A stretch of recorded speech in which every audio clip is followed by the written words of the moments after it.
নমস্কার বন্ধুরা, সম্ভবা আমি যুগে যুগে ইউটিউব চ্যানেলে আপনাদের সকলকে স্বাগত জানাচ্ছি। তখনই অনিমেষ বলল, সেই সকাল থেকে রান্নাঘরে ঢুকেছো, এখনো পর্যন্ত তুমি কি করলে বলো তো? একটা টিফিন হলো না? এখন তাড়াতাড়ি আমাকে দাও টিফিনটা, আমার তো দেরি হয়ে যাচ্ছে। এতক্ষণ ধরে শিল্পা নিজের শাশুড়ি মার উল্টো পাল্টা গঞ্জনা শুনছিল। এর ফলে ওর মাথাটা এমনিতেই খারাপ হয়েছিল। তার উপরে অনিমেষ যখন তাকে এই সমস্ত কথা বলল, তখন তার যেন মাথার উপরে আগুন জ্বলে গেল।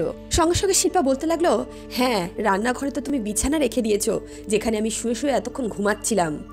আমি তো সারাদিন ঘুমাই, ঘরের কোনো কাজ পারি না, আমি তো জানিই না খাবার কিভাবে বানাতে হবে।